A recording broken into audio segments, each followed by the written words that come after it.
qui est certain, c'est que c'est un outil d'automatisation extraordinaire. Et je pense que c'est dans la continuité de l'informatique en général.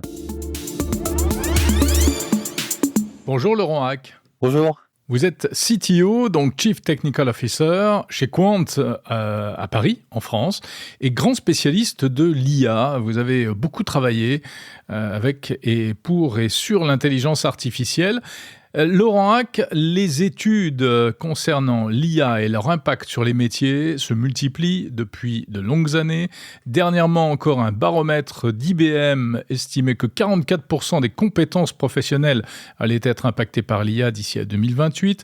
Et puis il y a une petite déclaration qui a fait beaucoup de bruit du directeur de AWS, Amazon Web Services, qui estime que l'IA, dit-il, est en bonne voie pour remplacer les ingénieurs logiciels dans un avenir proche. Donc, alors qu'on incite par ailleurs les jeunes à aller vers les carrières du numérique et notamment à se former, à devenir des développeurs, des ingénieurs, de tout niveau d'ailleurs, est-ce qu'il faut finalement complètement changer de cap ? Qu'en pensez-vous ? C'est une idée qui est relativement répandue, mais surtout aux États-Unis, que l'IA est en bonne voie pour remplacer tous les humains pratiquement, en fait, toutes les tâches intellectuelles des humains. Il y a périodiquement des annonces qui sont de cet ordre-là. Et la réalité, c'est effectivement il semble y avoir des capacités dans l'IA générative qui sont incroyables. Donc, tout le monde a été surpris par ça à partir de ChatGPT dans le grand public. Et même les gens qui ont développé ces technos ont été surpris et certains se sont fait peur eux-mêmes. Donc, pour ce qui est du développement logiciel, du coding, c'est un domaine particulier où l'IA générative est très utile. Mais je pense que les limites sont assez similaires à ce qu'on peut observer ou analyser dans d'autres domaines.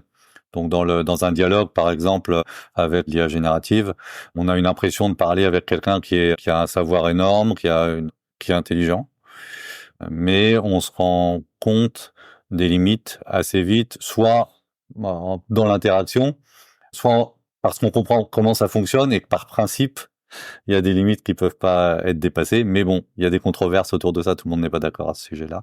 Oui. Est-ce que l'IA réfléchit ou pas ? La réponse est que c'est non, mais parfois c'est quand même troublant. C'est ça.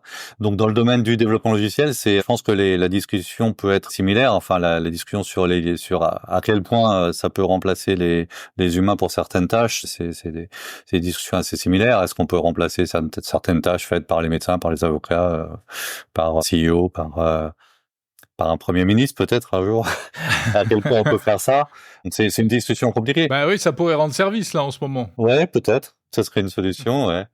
Donc ça, il y a des limites qu'on voit aujourd'hui, qu'on peut pas nier.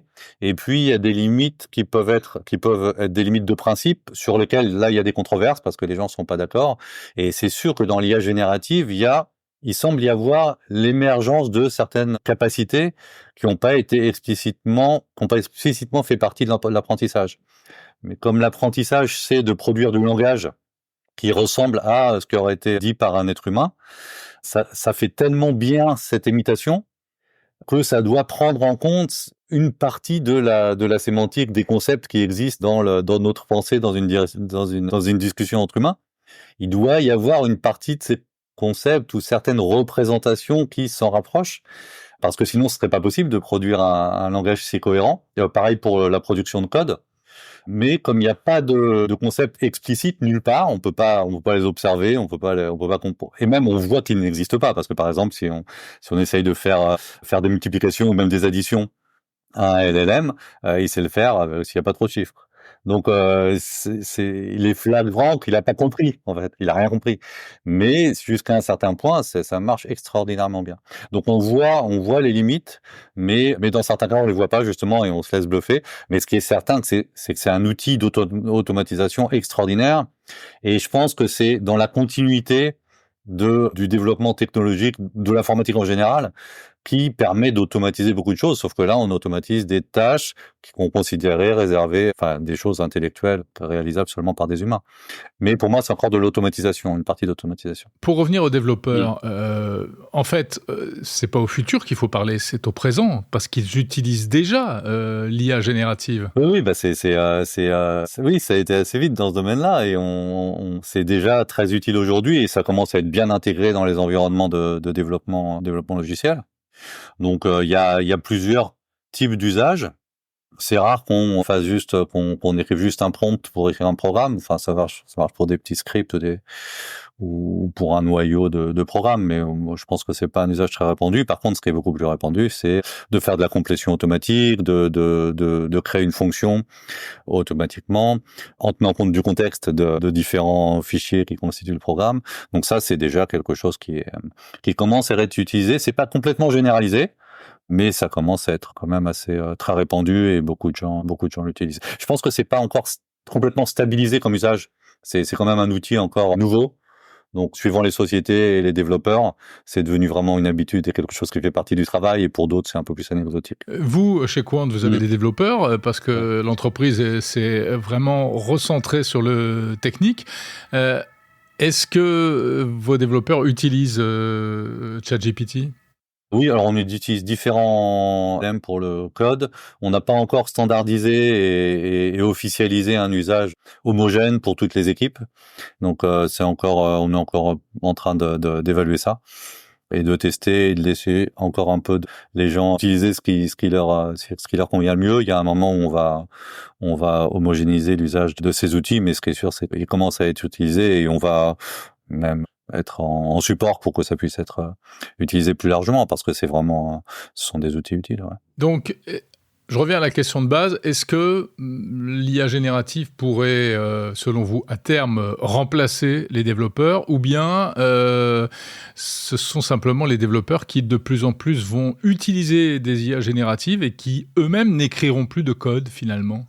Bah quand on recrute un développeur, un ingénieur, de manière générale, on essaye d'obtenir l'aide de quelqu'un qui apporte de l'intelligence dans l'équipe, pas seulement une production pas seulement la partie de la production de code qui peut être automatisée, en fait.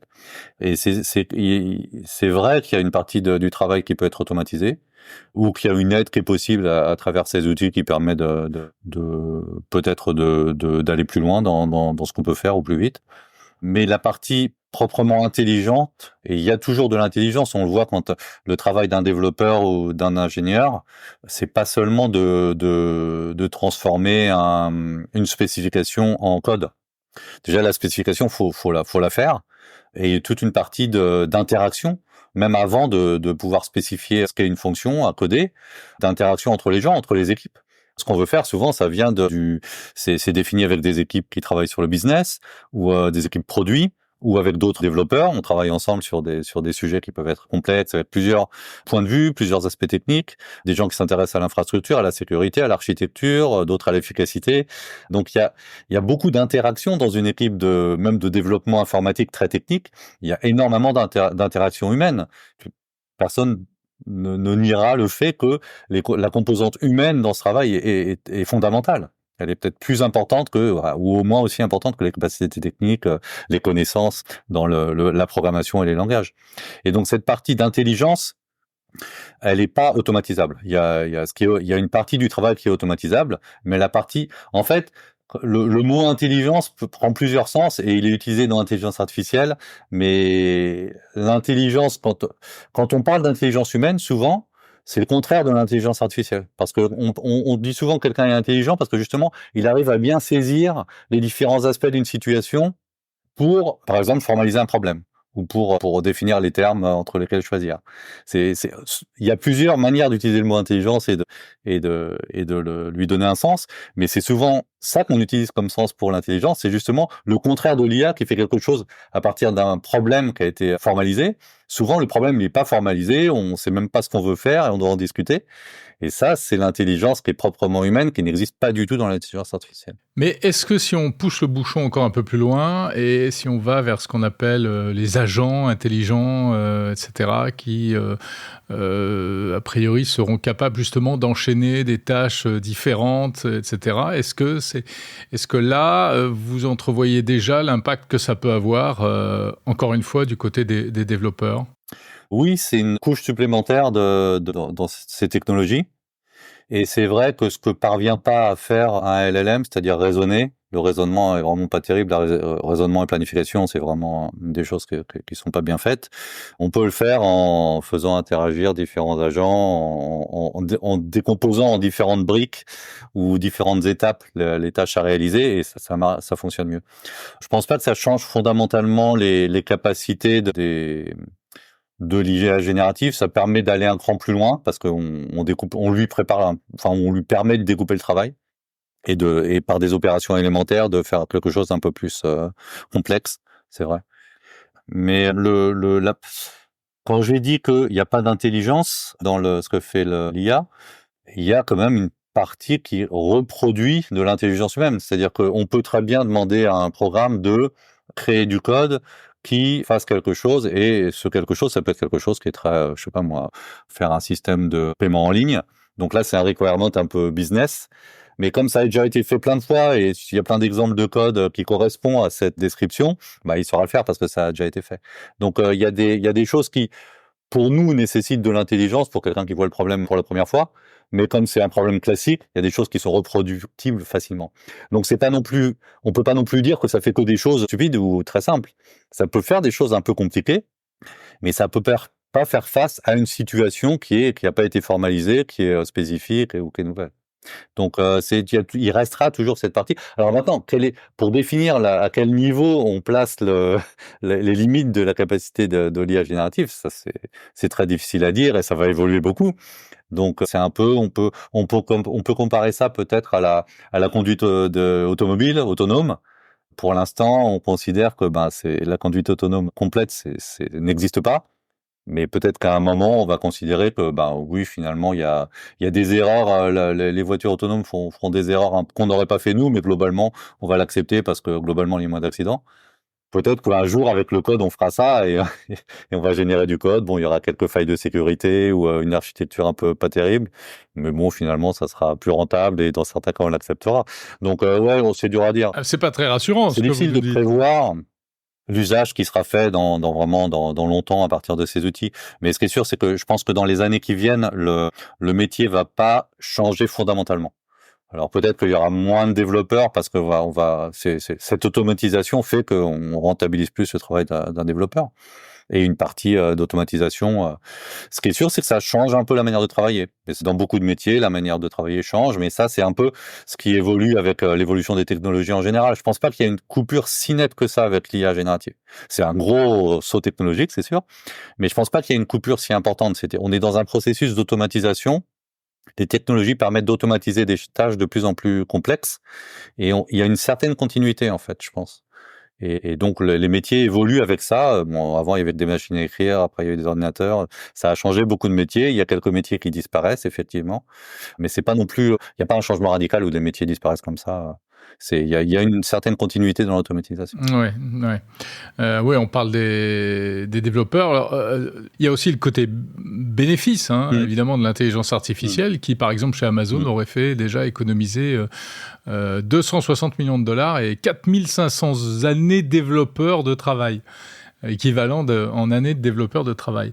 Ça, c'est déjà une réalité. Ouais. J'accorde pas 100% de crédit à ça. J'aimerais bien voir comment ça a été calculé quand même. Mais c'est certain qu'il y a des gains de productivité liés à l'automatisation qui sont assez importants. Ouais. Donc finalement, Laurent, le constat est toujours le même. L'IA va remplacer des tâches, mais pas encore énormément de métiers, on va dire, si on va même au-delà des développeurs. Je pense qu'il y a beaucoup de métiers. La plupart des métiers utilisent l'intelligence humaine au sens d'une intelligence qui n'existe pas du tout dans l'IA. Et ça, c'est vrai, la plupart des métiers nécessitent à la fois du savoir des savoir-faire, des techniques qui peuvent être en partie automatisées, mais il y a une grande partie du travail qui nécessite une intelligence humaine qui n'est pas du tout automatisable. Merci beaucoup. Merci à vous. Laurent Hack, sans H, je précise, et sans K, CTO de Quant.